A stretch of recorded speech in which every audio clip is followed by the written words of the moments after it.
महाभारत एक ऐसा ग्रंथ है जिसमें तमाम महत्वपूर्ण जानकारियों का, ज्ञान का खजाना है। अगर हम उन्हें पढ़ते हैं, उनको समझते हैं और उन्हें अपने जीवन में धारण करते हैं तो हम ज़रूर ही लाभान्वित होते हैं। जय श्री हरि के नाम के साथ आज हम महाभारत के अनुशासन पर्व में बताए गए सार को जानेंगे। पांडु पुत्र युधिष्ठिर अपनी भलाई की इच्छा रखकर बाणों की शैया पर सोए हुए भीष्म पितामह जी से यह पाप नाशक प्रश्न पूछे कि हे भीष्म पितामह, जितने भी देवता हैं, ऋषि हैं और ब्राह्मण हैं, वो वैदिक प्रमाण के अनुसार अहिंसा धर्म की बड़ाई करते हैं। इसलिए मैं यह पूछना चाहता हूँ कि जो मनुष्य अपनी ज़ुबान से, मन से और कार्य यानी कि कर्म से हिंसा करते हैं, वो इस कर्म से मिलने वाले दुख से किस प्रकार बच सकते हैं। भीष्म पितामह बोले कि अहिंसा धर्म सबसे बड़ा है और इसके पालन से बहुत प्रकार के लाभ हैं। अहिंसा धर्म के 4 उपाय हैं, जिनमें से यदि किसी एक को भी छोड़ दिया जाए और ना किया जाए तो इस अहिंसा धर्म का पालन नहीं माना जाता। अहिंसा ही एकमात्र ऐसा धर्म है जिसमें सभी दूसरे धर्म भी समाये हुए हैं। जो जीव मन, वाणी, कार्य यानी कि क्रिया से हिंसा नहीं करते और मांस नहीं खाते, इन्हीं 4 उपाय से वह अहिंसा धर्म का पालन करते हैं, क्योंकि मांस खाने में बहुत दोष है। जो लोग यह जानते हैं कि उनके पुत्र यानी कि उनके बच्चों के मांस में और किसी दूसरे प्राणी या जानवर के मांस में कोई अंतर नहीं है, फिर भी वो मांस को बड़े स्वाद से खाते हैं, तो उनसे बड़ा अधर्मी इंसान कोई नहीं है। जो लोग इस प्रकार की हिंसा यानी कि मांस भक्षण की हिंसा करते हैं, उन्हें बार बार पाप योनियों में जन्म लेना पड़ता है। मांस खाने वाला मूर्ख मनुष्य कभी स्वर्ग प्राप्त नहीं कर पाता।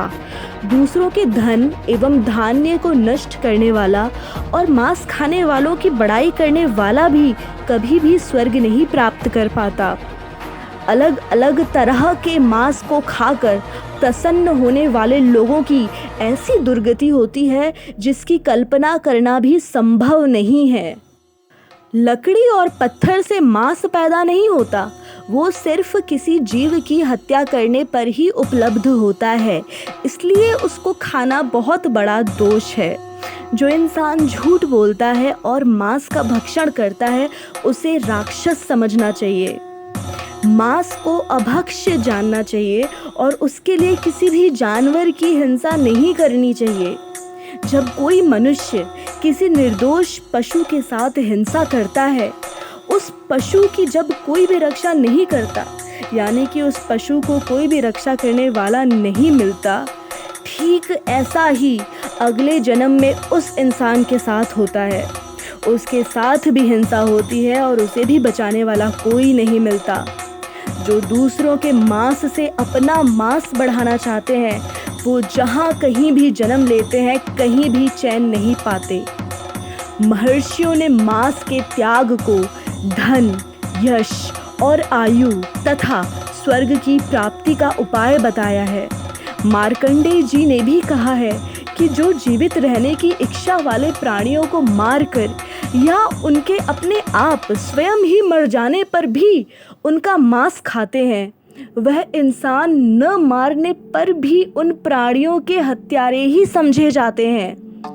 मांस को धन से खरीदने वाला और खाने वाला एक ही समान पापी होता है, क्योंकि जानवर को बांध के रखा जाता है, उसकी हत्या की जाती है। इस तरह की पीड़ा से उत्पन्न होने वाले मांस को खाने से, स्वाद लेने से, उसकी बड़ाई करने से भी महान पाप का भागी इंसान स्वतः बन जाता है। जो मनुष्य संसार के सभी प्राणियों पर दया करता है, उनका मांस नहीं खाता, उसको कभी भी अपमान प्राप्त नहीं होता।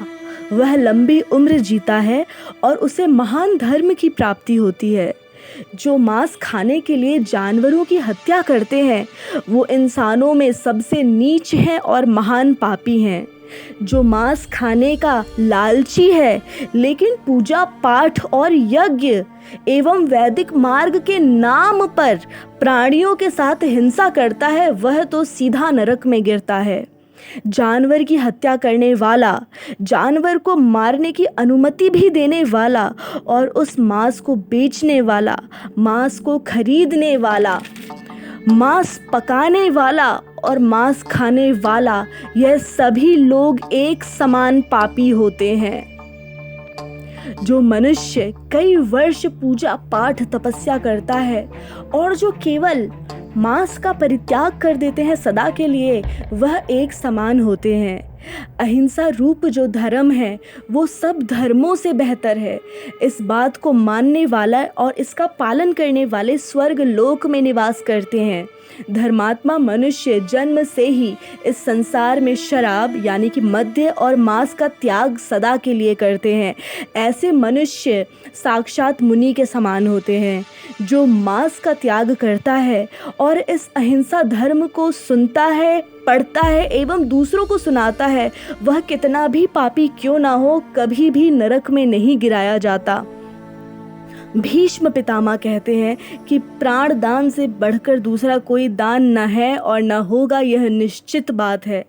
जो जीवित रहने की इच्छा वाले जानवरों का मांस खाते हैं, वे दूसरे जन्म में उन्हीं प्राणियों द्वारा खाए जाते हैं। जिस प्राणी का वध किया जाता है वह प्राणी मरते वक्त कहता है कि मां सभक्षयते यस्माद् भक्षयिष्ये तमप्यहम्, अर्थात कि आज मुझे वह खाता है तो कभी मैं भी उसे खाऊंगा। यही मांस का मांसत्व है, यही मांस शब्द का अर्थ है। इस जन्म में जिस जीव की हत्या होती है वह दूसरे जन्म में अपने घातक की हत्या ज़रूर करता है और उसके मांस का भक्षण जिसने किया होता है उसे भी वह मार डालता है। जो जिस शरीर से जो कर्म करता है वह उस शरीर से वही कर्म फल भोगता है। यानी कि मनुष्य जिस शरीर यानी कि दूसरे जीव के साथ जैसे जैसे कर्म करता है, फिर वही इंसान उसी तरह के शरीर को प्राप्त करता है और जो उसने कर्म किए होते हैं वही कर्म फल स्वयं पे भोगता है। अहिंसा ही परम धर्म है, अहिंसा ही परम संयम है और अहिंसा ही परम मित्र है और अहिंसा परम सुख भी है। सारे यज्ञों में जो दान किया जाता है, सारे तीर्थों में जाने का जो फल होता है, यह सब मिला के भी अहिंसा धर्म के बराबर नहीं हो सकते। जो हिंसा नहीं करते उनकी तपस्या और पूजा अक्षय होती है, वह सदा यज्ञ करने के फल को प्राप्त करते रहते हैं। ऋषि नर शिबी आदि बहुत से ऐसे महान पुरुष भी रहे हैं जो किसी दूसरे को बचाने के लिए अपने प्राण देकर यानी कि अपने मांस से दूसरों के मांस की रक्षा कर गए और स्वर्ग लोक तक चले गए। इसलिए भीष्म पितामह कहते हैं कि जिन मनुष्यों को पूर्ण आयु, उत्तम बुद्धि, सत्व, बल और स्मरण शक्ति प्राप्त करनी होती है, उन्हें हिंसा का पूरी तरह से त्याग कर देना चाहिए। इस बारे में ऋषियों से कई बार विचार करके यही सिद्धांत निकला है कि जो मनुष्य पूरे विधि विधान और नियम से हर महीने अश्वमेध यज्ञ का अनुष्ठान करता है और जो केवल मांस और शराब का त्याग कर देते हैं, उन दोनों को एक जैसा ही फल प्राप्त होता है। यानी कि अश्वमेध यज्ञ करने से जितना पुण्य मिलता है उतना ही मांस मदिरा का त्याग करने से सहज ही मिल जाता है। सप्त ऋषि वाल खिल्ले और सभी मनीषी महर्षि मांस न खाने की ही बड़ाई करते हैं। स्वयंभुव मनु कहते हैं कि जो इंसान न मांस खाता है और ना किसी पशु की हिंसा करता है और ना ही किसी दूसरे से कराता है, वह ही सर्वश्रेष्ठ होता है और वह ही सारे प्राणियों का मित्र कहा जाता है। मांस का परित्याग किया हुआ इंसान ही विश्वास पात्र और सम्मान देने के लायक है। धर्मात्मा नारद जी ने भी यह कहा है कि जो किसी दूसरे का मांस खाकर अपना मांस बढ़ाना चाहते हैं, वे सिर्फ दुख ही प्राप्त करते हैं। बृहस्पति देव के अनुसार जो व्यक्ति मांस और मदिरा का त्याग करता है उसे दान, यज्ञ और तपस्या का फल प्राप्त होता है।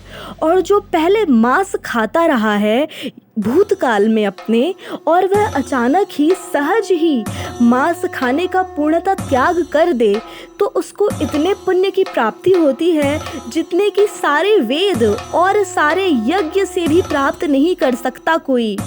क्योंकि मांस के स्वाद का आनंद लेने के बाद उसका त्याग करना बहुत कठिन होता है। लेकिन जो सदकर्मी मनुष्य सभी प्राणियों के मांस का त्याग करके उनको अभय प्रदान करता है, वह सदा दान देने वाला और सदा तप करने वाला पुण्य प्राप्त करता है। जैसे इंसान को अपने स्वयं के प्राण बहुत प्रिय होते हैं, वैसे ही समस्त प्राणियों को अपने अपने प्राण प्रिय होते हैं। इसलिए मांस का त्याग ही धर्म है, स्वर्ग और सुख देने वाला एकमात्र उपाय है। अहिंसा परम धर्म है, अहिंसा परम तप है और अहिंसा ही परम सत्य है। इससे ही धार्मिक प्रवृत्ति उत्पन्न होती है। बाणों की शैया पर लेटे हुए भीष्म पितामह ने इस प्रकार अपने आध्यात्मिक ज्ञान से समस्त संसार का कल्याण किया और अहिंसा से होने वाले सारे लाभों के बारे में युधिष्ठिर एवं समस्त संसार को बताया। और उन्होंने यह भी कहा कि अहिंसा से होने वाले सारे लाभों का तो 100 वर्षों तक भी वर्णन नहीं किया जा सकता। इसी के साथ महाभारत का अनुशासन पर्व का दान धर्म पर्व में अहिंसा के फल का वर्णन विषयक 116वां अध्याय पूर्ण हुआ। जय श्री हरि, जय श्री कृष्ण।